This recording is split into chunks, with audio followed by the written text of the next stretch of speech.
Welcome to the Transfer Plan series. In today's video, we're going to analyse my personal FPL team and consider the possible moves I could make ahead of the game week deadline.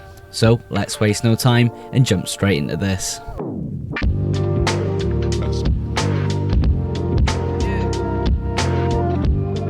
Welcome back to the Transfer Plans series. If you are new around here, feel free to subscribe. And if you do enjoy today's video, go ahead and drop a like. Those two things massively support the video. The like goal for today's video is 10 likes. But we're getting started with how we performed in game week 4. I think this allows us to identify possible issues within the squad, which we can go ahead and fix in the Transfer Plans section. 69 points. All out for game week 4, really decent game week. I felt as though I had a really strong team going into the game week, and we did pretty well. We'll start with the defenders here. We'll start with the double up on the Spurs defence, Vicario and Pedro Porro. I mean, both scored pretty decent, 8 for Vicario, 6 for Pedro Porro, but when you look at Romero and Van der Ven getting 10 plus points, it is a bit of a shame. You know, you wish you had those players instead, but we can't have everything. For me, Pedro Porro is now one I'm looking at where he could possibly be took out for a different Spurs defender, but I don't feel it's necessary right now. It's something I would consider on wildcard in a few weeks' time. He is starting to take less set pieces, and of course he isn't getting as many defensive contributions as his defensive partners in Van der Ven and Romero. So something to consider and something to look at. It's just something I've noticed in FPL.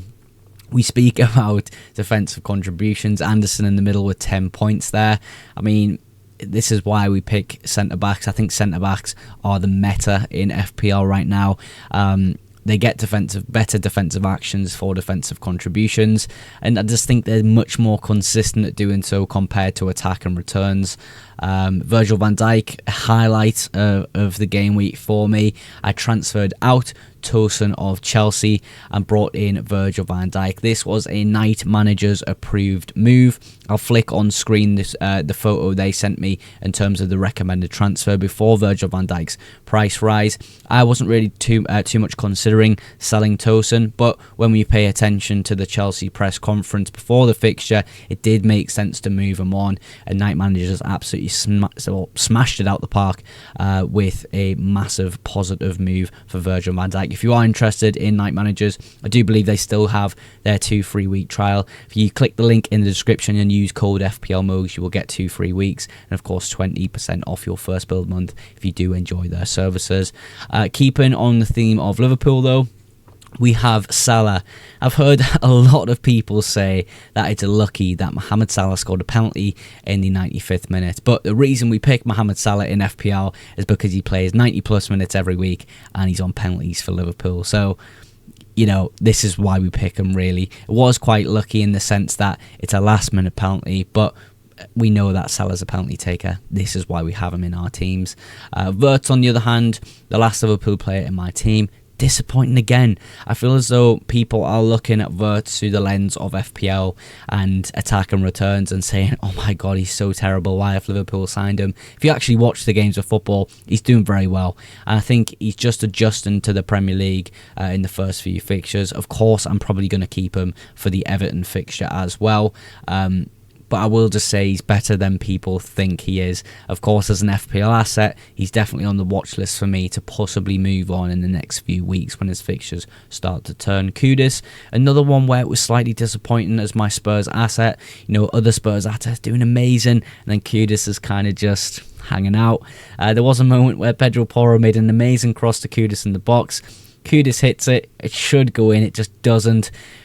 And I'm coming away with no Pedro Porro assist and no Kudus goal. That would have been an amazing end to the game week, but you know, it isn't. It is what it is. It just wasn't meant to be.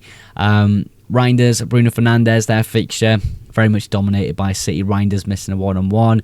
Bruno not doing too much in the game, in all honesty. Manchester United are just really meek tactically, I feel as though they're quite childish when it comes to putting players on. I mean, putting Casemiro and Maguire on at the same time when you lose. It just doesn't really make sense.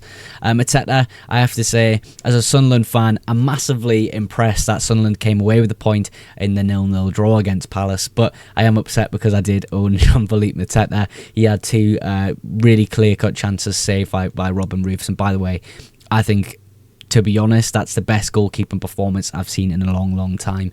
That's how good Sunderland's goalkeeper was in that fixture. Gyökeres scoring a goal, can't complain whatsoever. I'm really happy to have him in my side. But that's how we got on in game week 4. A nice big green arrow. And let's move on to my transfer plans. Here's how we're going to line up for game week 5 potentially here. I'm going to talk you through some of this week's transfer plans as we go through. Vicario and net, but Pedro Porro actually benched in this particular game week. Feel as though double Spurs defence against Brighton away from home isn't too strong this game week in particular. You do have Murillo featuring. He is yellow flagged in FPL, but Burnley away from home seems like a decent enough fixture. You could play Esteve over both of them. Burnley having the home fixture, which I think will be a massive advantage of them for them this season. We've just seen them almost keep Liverpool out for a full 90 minutes. If it wasn't for that Salah pen, they would have gotten a point against the best team in England, so maybe something to pay attention to. Anderson, Brentford at home, I think it's a good chance for a clean sheet. Virgil van Dijk against Everton at home. I think defensive contributions are going to be quite high in this fixture. Clean sheet, I'm not too sure. Anything can happen within these derby fixtures. Not many fixtures in recent years have had over 3 goals in them. Only the one last season where I believe it was 2-2. I think from the top of my brain there was actually 2 red cards in that particular fixture. Mo Salah taking the captaincy armband again this game week. No one else really pops out too much apart from maybe Mateta. If Sarr was back for Crystal Palace, I'd maybe consider actually captaining Jean-Philippe Mateta this game week. But after watching them against Sunderland, I do think creatively they did struggle at some points. Yeremy Pino was actually quite good for Palace. I think he'll settle in quite nicely for him. And there's another person who they've just signed who I can't quite remember his name. But when he came on the last few minutes of the game, he actually did make quite a big impact. A very tall player. We've got Kudus as well. A lot of people selling him, doesn't really quite make sense. Brighton away from home, I think it's a decent enough punt to take on Kudus. The data isn't quite there for me, goal threat wise, but assist wise, he actually isn't too bad. Florian Wirtz is on the sell list. I think in the next 2 weeks, he's definitely going to be a contender to sell. I don't think I would have him on wild cards either. But Everton at home, you've got to give him it really, don't you? Similar to the Burnley fixture. I think possibly this fixture actually suits Florian Wirtz and Liverpool better than the Burnley fixture. I think the low block of Burnley was actually really difficult to bring down. But again, Florian Wirtz has been playing okay in the Premier League. It's not like he's been terrible for Liverpool, but attack and return wise for FPL, he hasn't been good whatsoever. Reinders against Arsenal is an interesting one. I don't expect him to do much within this fixture, but he does have license to get forward, and it was disappointing to see him in missing that 101 against United. Bruno against Chelsea at home, another one where I expect defensive contributions from the fixture. It really depends because I expected it from the City fixture for Bruno, but I think positionally and how City attacked the game tactically, it didn't really allow Bruno to really get involved too much because the ball was moved so quick, and it wasn't really through central areas. It was kind of hit back past the back line. Haaland go, Reinders go, Doku getting involved. Really interesting feat from Doku. Dribbling skills absolutely on point. A lot of people troll Doku and say he's not a good footballer. I've said for years he is a good footballer. I think people just misunderstand why Pep actually bought him to City in the first place. He's a one-on-one master. He just tries it so many times, and it happens because he's got skills. He can get past defenders. In the Arsenal fixture, I do think it's going to be hard for them to break Arsenal down, especially away from home. We spoke about Bruno Mateta. We spoke about him a little bit when we considered captaincy against West Ham away from home. West Ham look absolutely atrocious, but I think creatively Palace did struggle against Sunderland, so maybe they do the same against West Ham. You've got Gyökeres there as well against Manchester City. I feel as though Gyökeres is going to be playing a lot of minutes for Arsenal coming up. Maybe he's going to be rested a little bit more than we actually thought. But City at home, you've got to give it to the Arsenal players. I think they could do decent in the fixture, but it is Manchester City. I think it'll be a really boring game. Maybe just a little bit of drama between a few of the players. But if he gets a goal in the fixture, I won't complain at all. Overall, transfer plans there. Really clear. It seems like another role, and I'm going to showcase some of the watch list of players I'm considering in the next few weeks of FPL. Here is my quick player watch list that I have currently for my squad in FPL. Senesi, Livramento and Gabriel as the defenders that I'm watching. Senesi has hit defensive contributions in every single one of his fixtures, so he's definitely a value option in FPL that I'm looking to consider transferring in the next few weeks. Livramento, same thing goes. I think he looks really strong in that Newcastle side and is getting a lot of minutes. Gabriel in game week 7 goes on a really nice fixture run for Arsenal, the best defence in the league. I think that alone speaks for itself. Semenyo, another one where it looks like he's on penalties in the absence of Cliver, and he is performing at a really high standard in FPL terms, and of course in the Premier League he's absolutely smashing it. Xavi Simons makes it onto the list surprisingly, but it looks like he's going to take a lot of set pieces for Spurs, and I think he will play a lot of minutes as well. I think he's got superb quality for the Premier League, and I think Thomas Frankel will really start to like him. I think the only worry is there is if he starts to share minutes with Brennan Johnson, which definitely could be the case with you know, the amount of games they're going to have to play this season. Cole Palmer, back available for Chelsea, makes sense to make him back available within my watch list. He's a top Premier League player, and I think of course scoring an open play goal in the last fixture against Brentford will put his confidence a little bit higher coming back after injury. Haaland doing really well, scoring 2 goals in a derby fixture. He is just really expensive, so it's going to take a detailed transfer plan to actually get him in for the Burnley fixture in the next few weeks. And I'll kind of show you how that looks potentially in the next section of the video, where I go over a planning tool and show you exactly how I could make that move. João Pedro, another one that looks really strong in FPL. He's going to have to play a lot of minutes, similar to Palmer. I'm worried about him potentially getting burnt out. We'll have to see how that goes, but someone I'm definitely considering right now. Muniz of Fulham, it seems like he is now the #1 striker for Fulham, and that's always been a kind of drawback in picking him in FPL, but if he gets past that, I think he becomes a really great option. But let's move on now to the planning tool to show you how I could implement some of these players into my actual FPL team.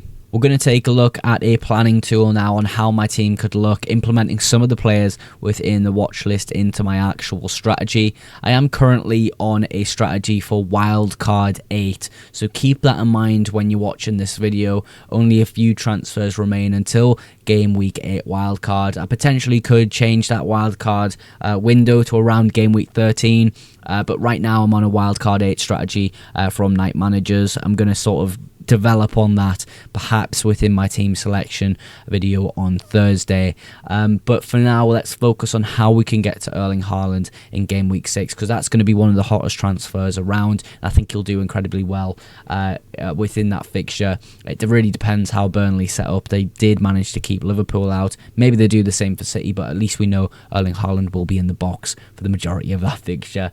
So it would need a role transfer this week, which of course is completely fine. I think the team looks okay, so we can do so. Going into game week 6, Pedro Porro would feature within this game.